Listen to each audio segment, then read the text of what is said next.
ನಮಸ್ಕಾರ ಸ್ನೇಹಿತರೆ. ಭಾರತದ ರಾಜಕೀಯ ಅಖಾಡ ಈಗ ಪಶ್ಚಿಮ ಬಂಗಾಳದತ್ತ ತಿರುಗುತ್ತಿದೆ.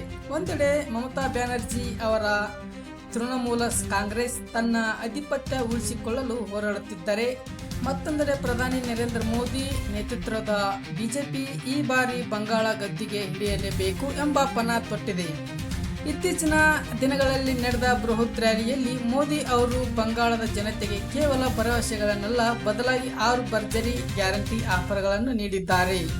ಈ ಗ್ಯಾರಂಟಿಗಳು ದೀದಿ ಸರ್ಕಾರಕ್ಕೆ ನಡುಕ ಹುಟ್ಟಿಸಿರುವುದಂತೂ ಸುಳ್ಳಲ್ಲ. ಹಾಗಾದರೆ ಆ 6 ಗ್ಯಾರಂಟಿಗಳು ಯಾವ್ಯಾವು? ಬಂಗಾಳದ ಚುನಾವಣಾ ಕಣದಲ್ಲಿ ಈ ಬಾರಿ ಏನೆಲ್ಲ ಬದಲಾವಣೆಗಳಾಗಲಿವೆ ಮತ್ತು ಇಂದಿನ ವಿಡಿಯೋದಲ್ಲಿ ನಾವು ಇದರ ಕಂಪ್ಲೀಟ್ ಡೀಟೇಲ್ಸ್ ನೋಡೋಣ. ಬನ್ನಿ ವಿಡಿಯೋದಲ್ಲಿ ಮುಂದುವರೋಣ. ಮತ್ತು ಸ್ನೇಹಿತರೆ, ಚುನಾವಣಾ ಹಣದ ಹವಾ ಮತ್ತು ಸವಾಲುಗಳ ಬಗ್ಗೆ ನೋಡಿ. ಇದು ಸ್ನೇಹಿತರೆ, ಬಂಗಾಳದಲ್ಲಿ ಚುನಾವಣೆ ಎಂದರೆ ಅಲ್ಲಿ ಬೀದಿ ಕಾಳಗಗಳು ಸಾಮಾನ್ಯ ಎಂಬಂತಾಗಿದೆ.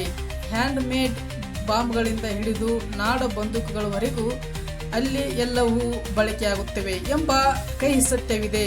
ಇತ್ತೀಚಿನ ಚುನಾವಣಾ ಪೂರ್ವ ಸಮೀಕ್ಷೆಗಳನ್ನು ಗಮನಿಸಿದರೆ ಬಿಜೆಪಿಯು ವೋಟ್ ಶೇರ್ ಗಣನೀಯವಾಗಿ ಹೆಚ್ಚುತ್ತಾ ಬಂದಿದೆ. ಆದರೆ ಅಧಿಕಾರಕ್ಕೆ ಬೇಕಾದ ಮ್ಯಾಜಿಕ್ ನಂಬರ್ ಮಮತಾ ಬ್ಯಾನರ್ಜಿ ಅವರಿಗೆ ಸಿಗಬಹುದು ಎಂದು ಕೆಲವು ಸಮೀಕ್ಷೆಗಳು ಹೇಳುತ್ತಿವೆ.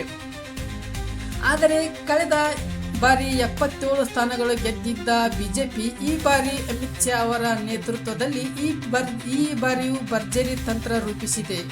ದೀದಿಯನ್ನು ಸೋಲಿಸದೆ ನಾನು ವಾಪಸ್ ಹೋಗುವುದಿಲ್ಲ ಎಂದು ಅಮಿತ್ ಶಾ ಪಣ ತೊಟ್ಟಿದ್ದಾರೆ. ಕೇಂದ್ರ ಏಜೆನ್ಸಿಗಳ ತನಿಖೆ ಒಂದೆಡೆಯಾದರೆ ಮಮತಾ ಬ್ಯಾನರ್ಜಿ ಅವರ ಹೋರಾಟ ಮತ್ತೊಂದೆಡೆ ನಡೀತಾ ಇದೆ.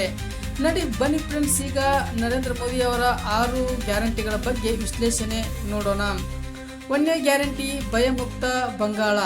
ಇದು ಬಂಗಾಳದಲ್ಲಿ ಸದ್ಯದ ದೊಡ್ಡ ಸಮಸ್ಯೆ ಎಂದರೆ ರಾಜಕೀಯ ಹಿಂಸಾಚಾರ ಮತ್ತು ಜನರ ಯಾವುದೋ ಭಯದ ನೆರಳಿನಲ್ಲಿ ಬದುಕುತ್ತಿದ್ದಾರೆ ಎಂದು ಮೋದಿ ಕಿಡಿಕಾರಿದ್ದಾರೆ.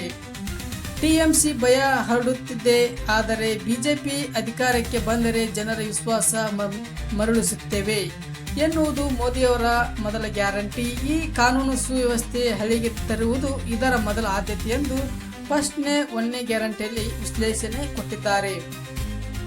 ಮತ್ತು ಗ್ಯಾರಂಟಿ 2 ಜವಾಬ್ದಾರಿಯುತ ಆಡಳಿತ. ಸರ್ಕಾರಿ ಸಿಸ್ಟಮ್ ಎನ್ನುವುದು ಜನರ ಸೇವಕನಂತೆ ಇರಬೇಕು, ಆದರೆ ಈಗಿನ ಕಾಲದಲ್ಲಿ ಸಾಮಾನ್ಯ ಜನರ ಧ್ವನಿ ಕೇಳುವಂತಿಲ್ಲ ಎನ್ನುವ ಆರೋಪವಿದೆ. ಬಿಜೆಪಿ ಬಂದರೆ ಸರ್ಕಾರ ಯಂತ್ರವನ್ನು ಜನರಿಗೆ ಉತ್ತರದಾಯಿಯನ್ನಾಗಿ ಮಾಡುತ್ತೇವೆ ಎಂದು ಭರವಸೆ ಮೋದಿಯವರು ನೀಡಿದ್ದಾರೆ. 3ನೇ ಗ್ಯಾರಂಟಿ ಹೇಳುವುದಾದರೆ ಹಳೆ ಫೈಲ್ಸ್ ಓಪನ್, ಅತಿ ಮುಖ್ಯವಾದದ್ದು ಎಂದು ಇದು ಹೇಳಬಹುದು. ಇದು ಭಾಷಣದ ಹೈಲೈಟ್ಸ್. ಕಳೆದ 10 ವರ್ಷಗಳಲ್ಲಿ ನಡೆದ ಎಲ್ಲ ಹಗರಣಗಳು, ಭ್ರಷ್ಟಾಚಾರದ ಫೈಲ್ಸ್ ಮತ್ತು ಮುಖ್ಯವಾಗಿ ಮಹಿಳೆಯರ ಮೇಲೆ ದೌರ್ಜನ್ಯ ಕುರಿತಾದ ಪ್ರಕರಣಗಳು ಮರು ತನಿಖೆ ಮಾಡುವುದು ಎಂದು ಮೋದಿ ಗುಡುಗಿದ್ದಾರೆ.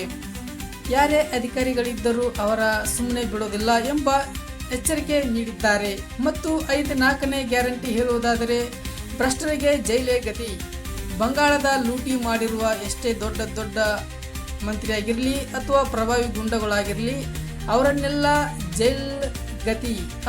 ಜೈಲೇ ಗತಿ ಇರಲಿದೆ. ಸಾರ್ವಜನಿಕರ ಹಣವನ್ನು ತಿನ್ನಲು ಮೋದಿ ಬಿಡುವುದಿಲ್ಲ ಎನ್ನುವ ಈ ಗ್ಯಾರಂಟಿಯಲ್ಲಿ ಭರವಸೆ ನೀಡಿದ್ದಾರೆ. 5ನೇ ಗ್ಯಾರಂಟಿ ಹೇಳುವುದಾದರೆ ನಿರಾಶ್ರಿತರಿಗೆ ಹಕ್ಕು, ನುಸುಳುಕೋರರಿಗೆ ಹೊರಬಾಗಿಲು. ಬಂಗಾಳದ ಗಡಿ ಭಾಗದ ಪ್ರಮುಖ ಸಮಸ್ಯೆ ನುಸುಳುಕೋರರು. ಸಂವಿಧಾನದ ಅಡಿಯಲ್ಲಿ ಅರ್ಹ ನಿರಾಶ್ರಿತರಿಗೆ ಪೌರತ್ವ ಮತ್ತು ಹಕ್ಕುಗಳನ್ನು ನೀಡಲಾಗುವುದು ಆದರೆ ಅಕ್ರಮವಾಗಿ ಭಾರತದೊಳಗೆ ನುಸುಳಿರುವವರನ್ನು ಹುಡುಕಿ ಹೊರ ಹಾಕುವುದು ಎಂದು ಮೋದಿ ಸ್ಪಷ್ಟಪಡಿಸಿದ್ದಾರೆ.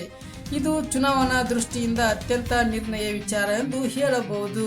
ಮತ್ತು 6ನೇ ಗ್ಯಾರಂಟಿ ನೋಡುವುದಾದರೆ ಸರ್ಕಾರಿ ನೌಕರರ ಪರ ನಿಲುವು. ಬಂಗಾಳದ ಸರ್ಕಾರಿ ನೌಕರರು ಮತ್ತು ಶಿಕ್ಷಕರು ಕಳೆದ ಹಲವು ವರ್ಷಗಳಿಂದ ತಾರತಮ್ಯ ಮತ್ತು ಕಿರುಕುಳ ಅನುಭವಿಸುತ್ತಿದ್ದಾರೆ ಎನ್ನುವುದು ಬಿಜೆಪಿ ವಾದ.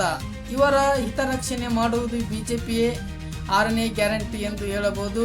ನೋಡಿ ಫ್ರೆಂಡ್ಸ್, ಇದು ಒಟ್ಟಿನಲ್ಲಿ ಬಂಗಾಳದ ಈ ಸಮರ ಇಡೀ ದೇಶದ ಗಮನ ಸೆಳೆಯುತ್ತಿದೆ.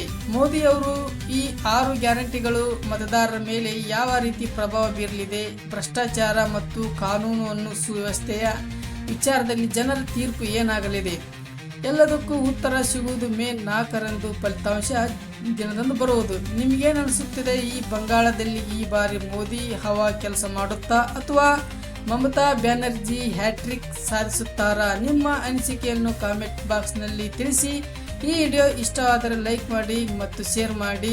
ಧನ್ಯವಾದಗಳು. ಈ ಚಿಕ್ಕ ಪತ್ರಕರ್ತನಿಗೆ ನಿಮ್ಮ ದೊಡ್ಡ ಸಹಾಯ ಸಬ್ಸ್ಕ್ರೈಬ್ ಮಾಡಿಕೊಳ್ಳಿ. ಸಬ್ಸ್ಕ್ರೈಬ್ ಮಾಡಿಕೊಳ್ಳೋದ್ರಿಂದ ಏನು ಚಾರ್ಜಸ್ ಇರುವುದಿಲ್ಲ. ನಿಮ್ಮ ಸಪೋರ್ಟ್ ನಮಗೂ ಕೊಡಿ ಅಂತ ಹೇಳ್ತಾರೆ. ಧನ್ಯವಾದಗಳು.